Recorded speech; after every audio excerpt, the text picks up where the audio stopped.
Muy bien, hermanos. Listos ahí con el Salmo 51. Bien, tenemos muchas cosas que dar gracias a Dios, pero algo de lo que siempre, hermanos, debemos estar recordando y dando gracias al Señor es de saber que Él nos ha otorgado un perdón completo. Pero no solo eso, sino que Él es y de Él procede el arrepentimiento genuino. Esto es algo que hemos ido entendiendo a la luz de la revelación de la palabra de Dios. ¿Cómo es que el arrepentimiento es algo que Dios concede? Y que si Él se lo retuviera a causa del corazón humano pecaminoso, simplemente no lo podríamos descubrir o alcanzar por nuestra propia iniciativa. Y el Salmo 51 se convierte en un capítulo esencial para entender lo que es el genuino arrepentimiento delante de Dios. Si queremos comprender la doctrina del arrepentimiento, para llamarla de manera como sistemática, si queremos hablar de la doctrina del arrepentimiento, tenemos que ir al Salmo 51 y poder ver qué es el arrepentimiento delante de Dios y cómo es que nosotros necesitamos arrepentirnos. Y cuando vemos el Salmo 51, en realidad nos damos cuenta de que es necesaria tanta gracia de Dios en nuestras vidas, en primer lugar, para poder entender nuestra condición, para entender nuestra falta en realidad, para poder tener peso de genuino pecado que hemos cometido y poder realmente pedir perdón al Señor. Ahora, en este Salmo 51, que es escrito por David, y ya sabemos la escena, después de la semana posterior a que su hijo enferma por causa del castigo de Dios por su pecado con Betsabé. Él escribe este Salmo 51 en oración y clamor a Dios para pedir perdón por su pecado. Y en este pasaje, hermanos, en el Salmo 51, hemos hablado acerca de la petición del corazón arrepentido. ¿Qué es lo que el corazón arrepentido pide? Y recuerdas, borra, limpia, perdona. Hablamos de la confesión del corazón arrepentido, que en lugar de asignar la culpa a alguien más, dice, porque yo entiendo mi pecado y siempre está delante de mí, contra ti solamente he pecado. También hemos estudiado la gracia para el corazón arrepentido. ¿Cómo es que Dios mismo, cuando el arrepentido genuino va, Él entonces imparte gracia para restaurar, perdonar, transformar y hacer la obra en el corazón de ese arrepentido? Y hoy terminaremos este capítulo hablando de dos aspectos en un mismo tema: la confianza y la gracia del corazón arrepentido. Si hablamos de que recibió gracia el que se arrepintió, también vamos a hablar de que el que se arrepiente genuinamente ahora puede impartir gracia. Y hablamos de la confianza que hay en un corazón genuinamente arrepentido. Vamos por favor al capítulo 51, versículo 13, hablando en primer lugar de esta confianza en el corazón arrepentido. Hay una cuestión al leer este pasaje, estos versículos enseguida. Hay una cuestión que se convierte en una tentación en nuestras vidas. Siempre que pecamos, el pesar de la culpa y la conciencia sucia por el pecado, siempre viene un pensamiento de que Dios no va a recibirme, de que no sé si Dios va a perdonar esto que yo he hecho. Pero realmente puede ser un indicativo, esa duda, de que genuinamente no hay un arrepentimiento profundo. Cuando una persona se arrepiente por obra de Dios en su corazón y realmente está dolida y arrepentida, al mismo tiempo, y parece paradójico, se genera una confianza en Dios. Nota el versículo 13 al 15 en primer lugar, y después leeremos hasta el 17. Pero mira, le pide al Señor, versos anteriores, no me quites tu espíritu, devuélveme el gozo de tu salvación, sosténme con poder. Y luego el 13, entonces enseñaré a los transgresores tus caminos y los pecadores se convertirán a ti. Líbrame de delitos de sangre, oh Dios, Dios de mi salvación. Y nota otra vez, entonces Mi lengua cantará con gozo tu justicia. Abre mis labios, oh Señor, y podríamos decir entonces, mi boca anunciará tu alabanza. ¿Cuál es el punto aquí? El corazón arrepentido puede confiar en la gracia capacitadora de Dios. Mira, hay dos elementos imprescindibles para que alguien pueda ser capacitado por Dios. En primer lugar, para ser un instrumento en la mano de Dios y ser capacitado por Dios, en primer lugar requiere tener su Espíritu Santo. David lo entendió y le dijo, no me quites tu espíritu porque si no, no voy a poder hacer estas cosas. No voy a poder enseñar a los demás. No voy a poder cantar y alabar tu justicia y no voy a poder alabarte. Si tú quitas tu Espíritu Santo, yo no puedo hacer eso. Entonces el primer elemento indispensable para ser instrumentos en la mano de Dios para su gloria, tiene que haber el Espíritu Santo dentro de la persona. Un segundo aspecto importantísimo es tener un corazón humillado.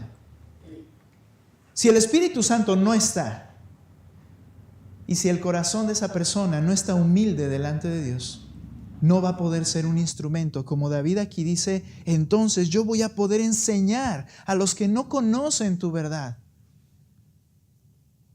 Pero si quitas tu Espíritu Santo, y si David no estuviera humillado, simplemente esto no podría pasar.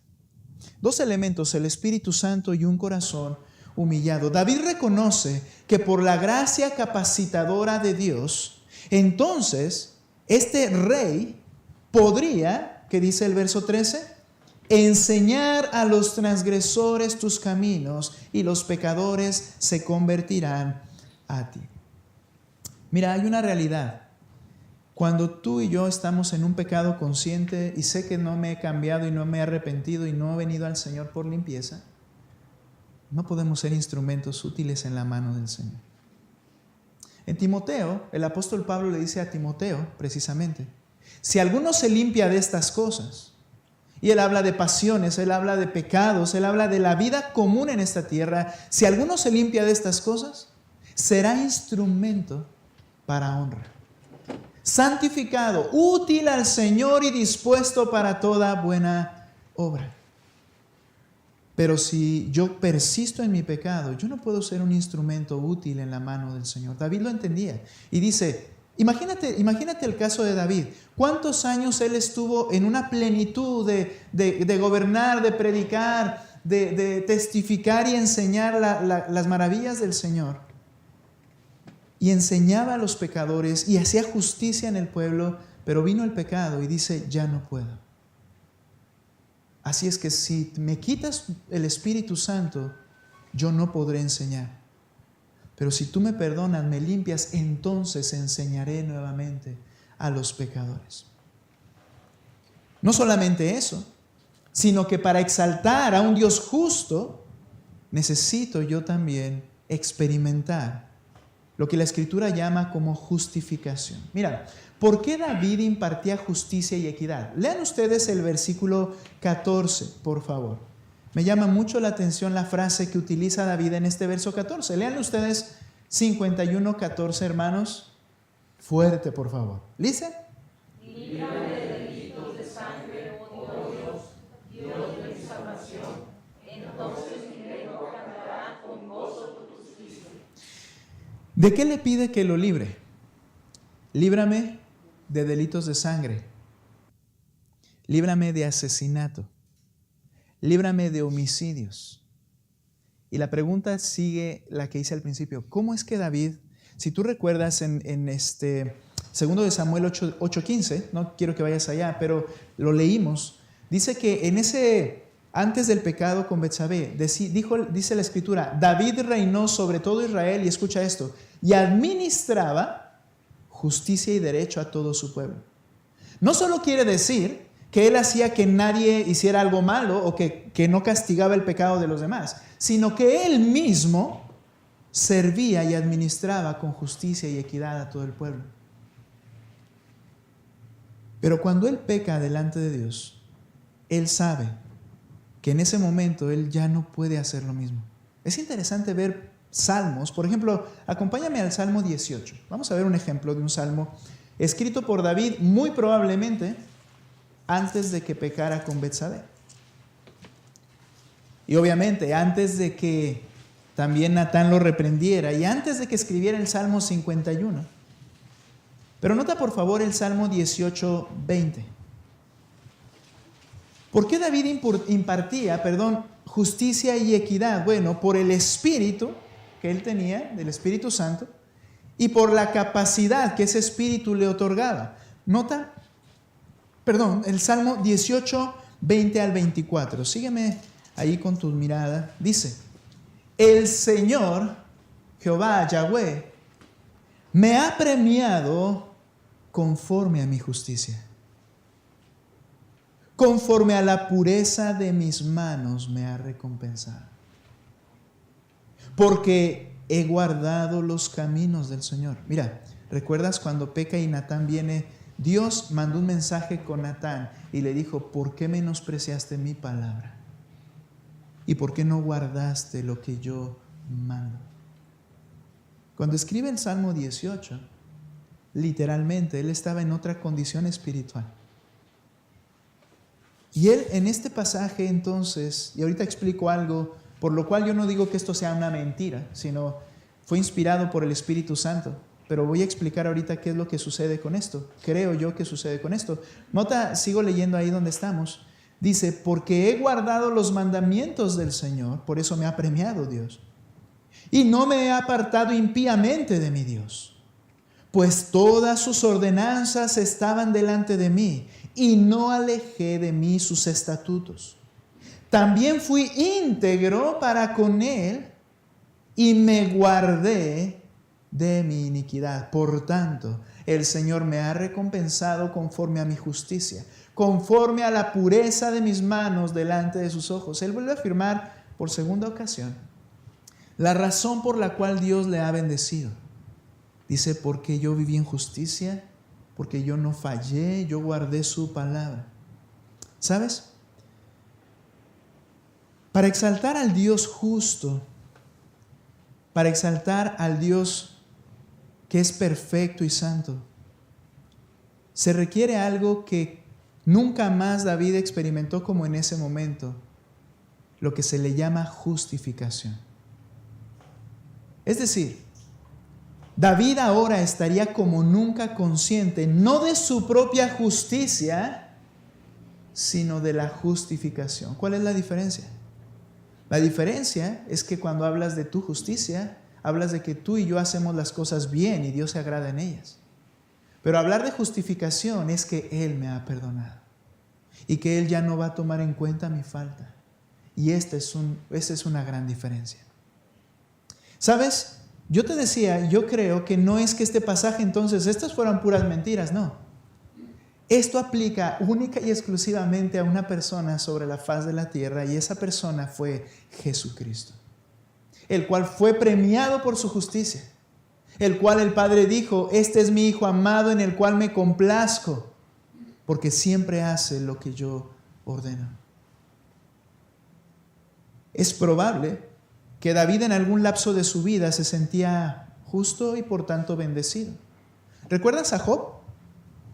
Como Job también de alguna manera él decía, yo siempre he estado en comunión bien con el Señor. O sea, su concepto, él decía, yo estoy haciendo lo correcto. Y cuando viene el problema, cuando Dios Satanás lo daña y Dios lo permite, entonces este Job comienza a quejarse. Al principio no, pero después comienza a quejarse y comienza a decir, ¿por qué a los malos los bendices y a mí no? Hasta que un día llegó a entender por la obra de Dios en todo este proceso, yo hablaba de lo que no entendía, Señor. Ahora pongo mi mano sobre mi boca, tú eres el sabio, tú habla y yo escucho. Una gran diferencia. ¿Sabes? Dios siempre ha trabajado y está trabajando en su pueblo, en los creyentes, para transformarnos cada vez más, entender a Dios cada vez más y entender lo que somos cada vez más, para que toda la gloria solamente la reciba el Señor.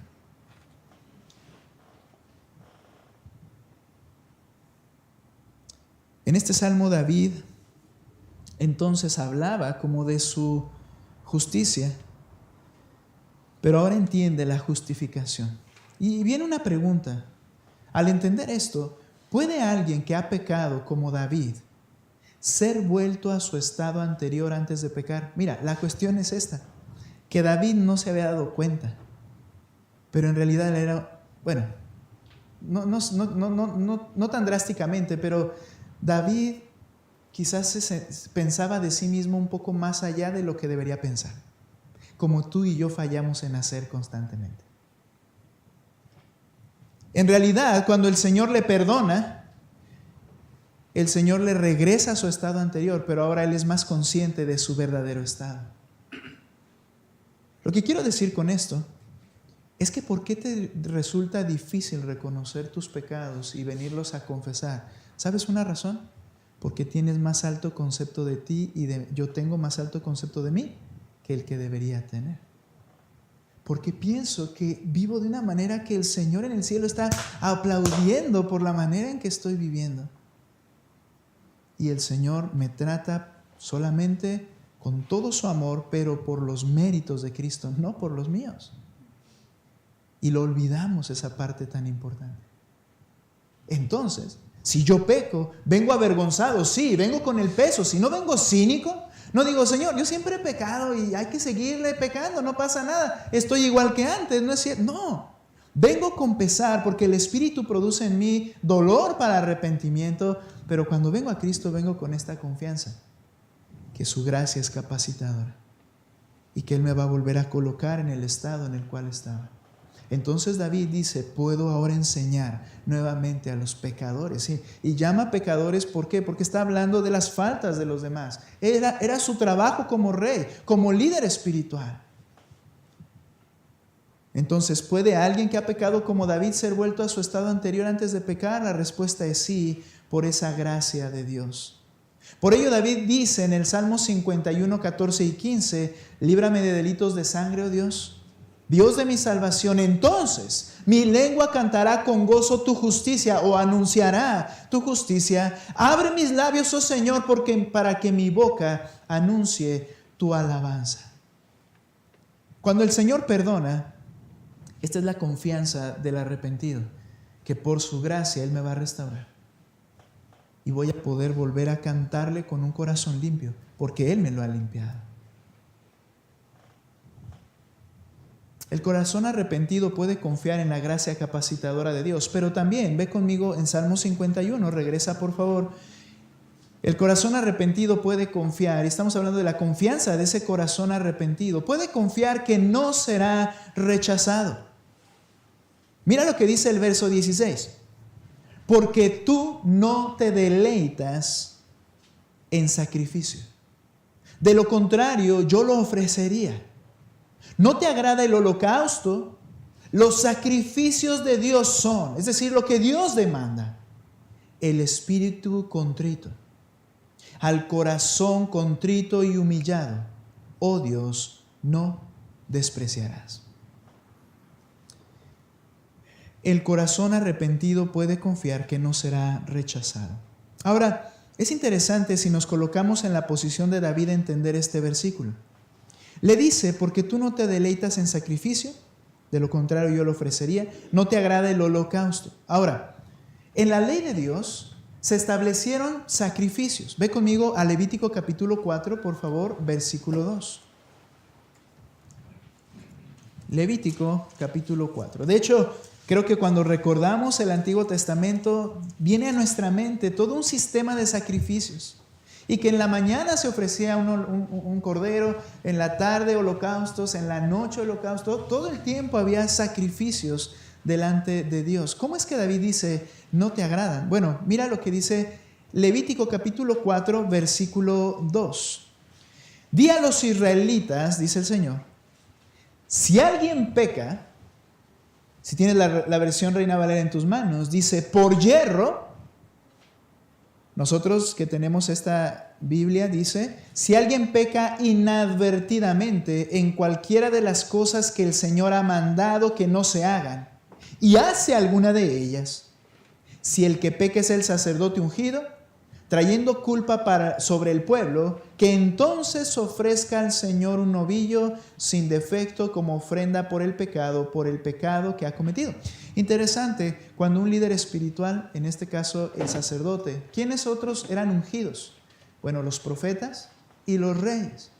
Eran los tres ministerios que Cristo cumplió, eran los tres ministerios que se refieren al ungido, rey, sacerdote y profeta. Y eran los tres ministerios que hace referencia a un ungido. Pero nota que dice que si peca el sacerdote, el ungido trae sobre el pueblo, ¿qué? Pecado. La influencia de lo que este líder hace afectaría y pondría en mal también el pueblo completo. El pecado de David afectó profundamente a todo el pueblo judío. ¿Ok? Ahora, ¿cuál es la cosa? Dice que hay que ofrecer un novillo por el pecado. Pero el punto es, si notaste, que es cuando es pecado por hierro. ¿Qué es esto? Lo explicaba el pastor Josías Roman de una manera muy práctica. Haz de cuenta que tú ibas al tabernáculo en tu auto. Y te imaginas al tabernáculo en auto. Bueno, ibas al tabernáculo en tu auto. Y de repente vas distraído y se pone el rojo y ¡fum! Te lo pasas y de repente dices, ¡guau! Me pasé el rojo. Entonces, si eras el sacerdote o si eras cualquiera del pueblo, tenías que llevar un holocausto porque quebrantaste una ley de Dios, y lo hiciste porque ya después te cayó el 20 y no te habías dado cuenta. Hermanos, era la única clase de pecados por los cuales se debía llevar holocausto. Todo pecado que es deliberado, dijo el Señor, es digno de muerte. Cuando una persona consciente, y el ejemplo más claro, es cuando el Señor mandó que se guardara el sábado para los judíos. Nadie puede salir, todos deben preparar un día antes las cosas. El sábado, día de reposo, nadie va a salir de sus tiendas a trabajar. Van a dedicarlo al Señor, van a descansar con su familia, van a adorar al Señor y todas estas cosas. Y precisamente en sábado salió uno a recoger maná, recuerdo si no mal recuerdo. Como lo hacía de lunes a viernes, de domingo a viernes, porque su primer día era el domingo, ¿verdad? Y entonces lo agarran y lo meten a la cárcel o lo ponen en detenimiento porque no había dicho el Señor qué debería suceder. Él solamente dijo que cuando alguien cometiera un pecado por hierro se ofrecieran animales. Pero este hombre no se había equivocado. Este hombre no había cometido un pecado porque se le chispoteó. Este hombre había cometido un pecado deliberadamente faltando al día sábado. Y el Señor le dijo a Moisés, sáquenlo, apedréenlo hasta que muera, y así quitarás el mal de en medio de ti. Ahora entiendes cómo David, cuando viene Natán y le dice, mira, un hombre hizo esto y esto y esto, no fue una equivocación. No es que agarró una oveja que se le atravesó y no se dio cuenta que era del hombre pobre, sino que con intención hizo esto y dijo, merece la muerte. David entendía algo. Tú no quieres holocausto que yo ofrecería porque mi pecado fue completamente intencional y deliberado y yo merezco la muerte. Solo clamo que me perdones. Por eso, aunque la ley hablaba de estos holocaustos, el pecado intencional, deliberado, no tenía paga. Esto nos enseña que el hombre no debe intentar convencer a Dios por medio de sus obras. David dice, yo haría lo que tú me dijeras que haga, pero no es lo que quieres. ¿Qué es lo que quiere Dios? Dice ahí el Salmo 51. Los sacrificios que Dios acepta son el espíritu contrito, al corazón contrito y humillado, oh Dios, no despreciarás. No despreciarás. Un corazón humillado, es decir, un espíritu débil, que no confía en sus propias fuerzas, que no se justifica a sí mismo, que no quiere poner su culpa en los demás, es aquel que Dios acepta y capacita. Mientras yo confiese pecados supuestamente, confiese pecados constantemente, pero no hay un corazón humillado, el Señor como que como un papá, ¿no? Cuando le has dicho a tu hijo, mira, esto es lo que quiero que hagas. Mira, solamente quiero que hagas esto. Y persiste en su necedad. El papá se molesta. Y la relación con él es de distancia, decir, ok. Creo que muchos de nosotros, en esa relación con nuestro Padre, pensamos que hemos confesado tantos pecados y que nos han perdonado, pero mientras no haya un corazón realmente contrito y humillado, que reconoce su culpa y que reconoce que merece la pena, pero que sabe que el Señor le puede perdonar, mientras no haya eso, creo que hay una lista que aún está pendiente en tu vida y en mi vida. El Señor Jesucristo, enseñando a orar a sus discípulos, la parte de la oración del discípulo llamado Padre Nuestro, dice, y perdónanos nuestras faltas como nosotros perdonamos a los que nos ofenden. Es decir, hay una íntima relación entre tu actitud de un corazón humillado, que es capaz de perdonar al que le hizo una falta, está íntimamente relacionado con la acción de Dios para con tu propio pecado cuando tienes ese corazón contrito y humillado. Si no está ese corazón así, en otras palabras, es que sigue como de alguna forma una lista allí que necesitas atender delante de Dios.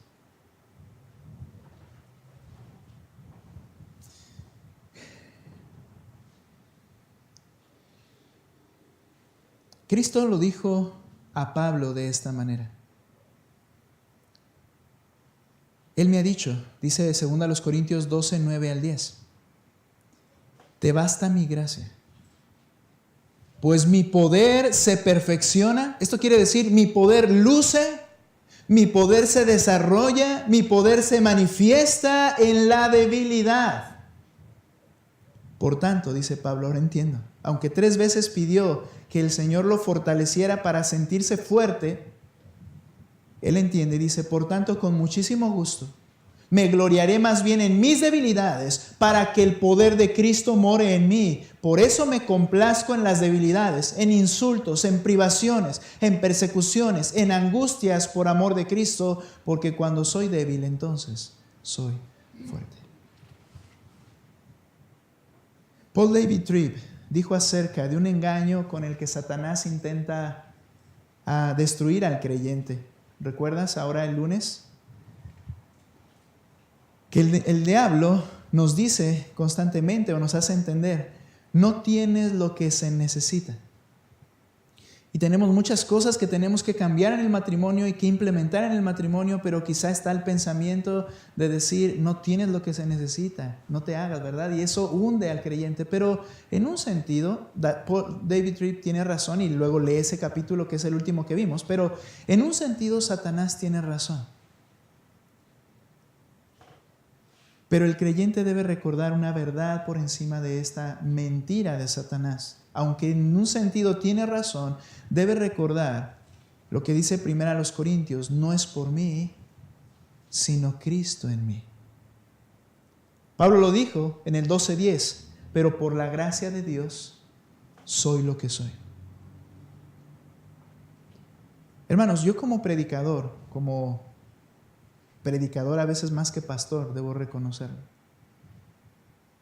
Hay veces en que en mi vida llego a pensar y decir, ya basta, o sea, ¿para qué seguir?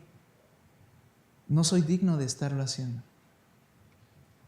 Pero creo que me estoy dando demasiada importancia. Es como Pablo dijo, no soy yo, es la gracia de Dios en mí y yo necesito limpiar ese pecado, pedir perdón al Señor. Y yo sé que Él capacitará y yo puedo tener la confianza que Él no rechazará cuando me he arrepentido genuinamente. Y dice el apóstol Pablo, y su gracia no ha sido en vano para conmigo. Antes he trabajado más que todos ellos, es decir, que todos los demás apóstoles, pero luego parece orgulloso de sí mismo, pero él aclara, pero no yo, sino la gracia de Dios conmigo. Hermanos, lo que el Señor hace en nuestras vidas y lo que se manifiesta y lo que reluce en nuestras vidas es por su gracia. Si es por nosotros mismos, son solamente cosas pasajeras que no permanecerán por mucho tiempo. Pero cuando es su gracia, son cosas que permanecen. Y cuando tú veas que alguien es prosperado en el Señor, que una iglesia es prosperada en el Señor, que un predicador es prosperado, que un creyente, que un matrimonio, como dijo Miguel Núñez, aplaude la gracia de Dios en ellos. Y busca tú también su gracia. No lo envidies. Entonces, la confianza del corazón arrepentido. La confianza es que la gracia capacitadora de Dios vendrá. Y que no solamente eso, sino que el Señor no me rechazará porque estoy genuinamente arrepentido. Y termino con esto. El corazón arrepentido también imparte gracia. Ve conmigo allí, por favor, al Salmo 51 y vamos a terminar los últimos 2 versículos leyéndolos fuerte, hermanos. Leyéndolos fuerte. Y quiero que tengas en tu mente al leer estos versículos cómo decía ya que cuando el ungido pecaba, traía pecado sobre el pueblo. ¿Recuerdas? Ahora, ve por favor y lee versículos 18 y 19. David entendió la extensión de su pecado y mira ahora lo que le importa. Verso 18 y 19 fuerte. Adelante, hermanos. Dice: Haz bien con tu benevolencia a Sión, edifica los muros de Jerusalén. Entonces te agradarán los sacrificios de justicia, el holocausto y el sacrificio perfecto. Entonces se ofrecerán novillos sobre tu altar. Ese sistema de adoración a Dios, de exaltación de la justicia de Dios, que era todo ese sistema de sacrificios, ese reconocimiento permanente de que nosotros requerimos un sustituto, todo ese sistema era para recordar la gloria de Dios y la necesidad de salvación para el pecador. Dice David: tú Señor, tú trabaja en nuestro pueblo, reedifica los muros de Jerusalén. Habla como que algo los destruyó por completo. ¿Y sabes qué era? Su pecado. Sabe que su pecado ha dañado al pueblo y no solo eso, recuerdas que dañó incluso a los enemigos de Israel. Y dice: y entonces te agradarán los sacrificios que se hacen. Ahora, cuando David comenzó a decaer espiritualmente con este horrendo pecado, como si tuviéramos clasificación de pecados, ¿no? Para Dios el pecado es horrendo en cualquiera de sus categorías. Pero cuando David cae en este pecado que para nosotros es tan escandaloso, la realidad es que poco le interesó el pueblo. Mandó a luchar a su ejército y lo mandó descabezado porque no iba el rey, ¿recuerdas? No parece haber estado presente en los holocaustos matutinos que se celebraban constantemente porque él se levantó como a media tarde de su lecho, ¿recuerdas? Dice que por allá se levantó y comenzó a andar por los pasillos y los balcones. No parece haber estado presente en los holocaustos que los sacerdotes realizaban. No menciona que haya habido comunión con Dios muy de mañana tampoco. En realidad, hermanos, estaba de vacaciones espirituales. Quiero decir algo con esta frase que se me vino desde aquel día que la escribí y que quiero hacer referencia. Cuando te vayas de vacaciones, que no sean espirituales. Tenemos una tendencia, tengo que descansar y descanso hasta de mi comunión con Dios. ¿Sabes que estás abriendo una puerta al diablo para que allá en donde estés o cuando regreses coseches las consecuencias? Ten cuidado. No te vayas de vacaciones espirituales. Descansa el cuerpo, pero no tu espíritu del Señor, como si fuera algo que necesitas descansar. Ahora, ese era un paréntesis que se me ocurrió y dije, debo comentarlo porque eso nos pasa. Y él estaba en vacaciones espirituales. De hecho, su acto, como ya mencioné, había traído perjuicio a todo el pueblo y sus enemigos blasfemaban de Dios. Ahora, el corazón de David, genuinamente arrepentido, imparte gracia a otros. En este verso 18, a David le interesa que Dios interceda por Israel.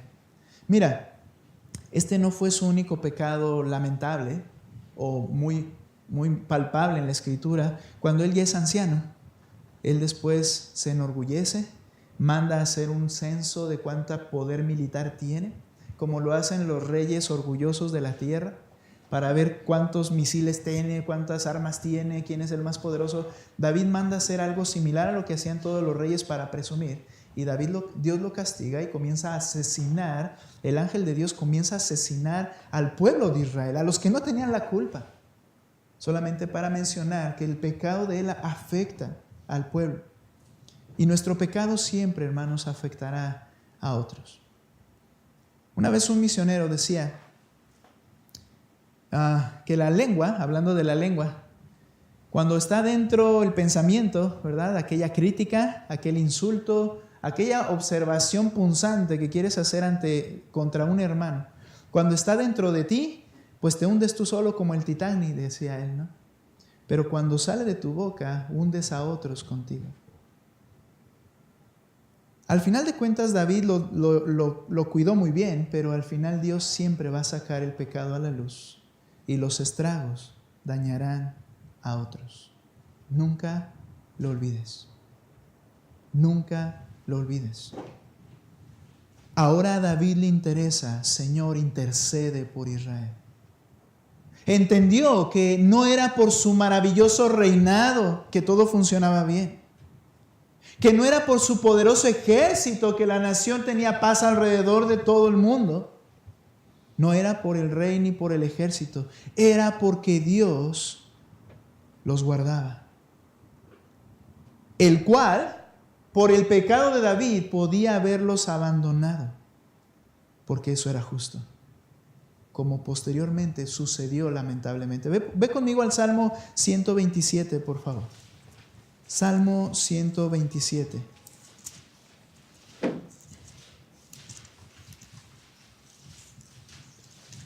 El corazón arrepentido ahora imparte gracia.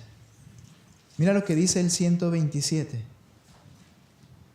Un hermoso salmo, pequeño, pero que deberíamos tener en nuestro corazón. Dice, si el Señor no edifica la casa, en vano trabajan los que la edifican.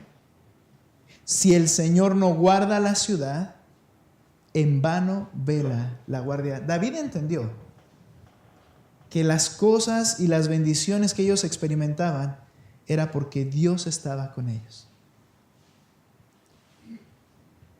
No importa que haya guardia en la ciudad, un gran ejército, si Dios no guarda la ciudad, es en vano. Y espero que podamos esta verdad también guardarla en nuestro corazón. Dice, es en vano que se levanten de madrugada, que se acuesten tarde, que coman el pan de afanosa labor, pues Él da a su amado aún mientras duerme. Muchas veces pensamos que es nuestra acción, que es nuestro esfuerzo, que si yo soy negligente en un aspecto, no hay que ser negligentes, pero en este punto, si yo no hago esto, entonces nos vamos a morir de hambre, las deudas y todo. Empezamos a argumentar y por eso vivimos afanados, dice la Escritura, en un chorro de cosas. Preocupados como el mundo se preocupa, nerviosos como el mundo está nervioso. Yo creo en las vacunas, yo no digo que no, ahora por esto que ha pasado durante todos estos años. Yo claro que sí, Dios en su gracia ha permitido que la tecnología, pero tú no te vas a morir por eso. Tú y yo vamos a partir cuando el Señor determinó que íbamos a partir. No es un premio a la negligencia, es un reconocimiento a que es la gracia de Dios la que preserva. Te puedes ir temprano a trabajar y tarde a dormir, pero el único que va a estar en paz es aquel que está bien con Dios. Es David entonces el que ahora clama por otros. La vida espiritual del pueblo sería la correcta y Dios se agradaría de lo que el pueblo hacía solo cuando Dios sea el centro de importancia y atención y no el falsamente todopoderoso David, sino cuando Dios se siente en su trono y Él sea honrado, dice entonces todo funcionará de manera correcta. Hermanos, es verdad y siguió siendo así. Cuando el Señor dijo, este es un hombre conforme a mi corazón, el Señor estaba considerando todo el paquete. Sus pecados, sus debilidades, su arrepentimiento, todo lo que implicaba esa persona, y el Señor no tuvo reparo en decir, es un hombre conforme a mi corazón. Esto solamente vuelve a exaltar, solamente vuelve a levantar el amor de Dios y la misericordia de Dios por seres que no merecen ser amados, pero que Él puso su amor en nosotros. ¡Cuánta gracia! Entonces, al ver el Salmo 51, termino diciendo lo siguiente. Solo un corazón arrepentido y constantemente humillado, recuerda, se convierte en un instrumento poderoso para Dios. Solo un corazón genuinamente arrepentido puede impartir gracia y vive para el bien de los demás y no para su propio bien personal. Es importante, hermanos, que constantemente tengamos una actitud de arrepentimiento. ¿Y por qué constantemente? Por causa de una condición constante de pecado, porque estamos aún de este lado de la gloria. Debemos pedir perdón por el pecado con un corazón humilde, como nos muestran los primeros versos. Debemos confesar el pecado aceptando la culpa y confiando en lo que dice el Señor, y luego nos recuerda el anciano llamado así Juan en 1 de Juan 2:1. Hijitos míos, les escribo estas cosas para que no pequen. Y si alguien peca, tenemos abogado para con el Padre, a Jesucristo el justo. ¿Pero qué se requiere? Confesión. Cada día confesar, cada día ser perdonado y restaurado. El Señor nos restaurará con su maravillosa gracia y nos capacitará nuevamente. Doy gracias a Dios porque Él no nos va a desechar por causa de Cristo. Entonces, practica el pedir perdón al Señor.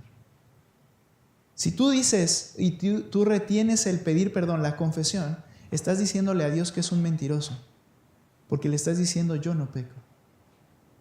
Pero un corazón realmente contrito y humillado viene sin querer darle nada a Dios, sino solamente poner su corazón, pedir perdón, y el Señor capacita y utiliza mejor que a nadie un corazón bajo esas condiciones.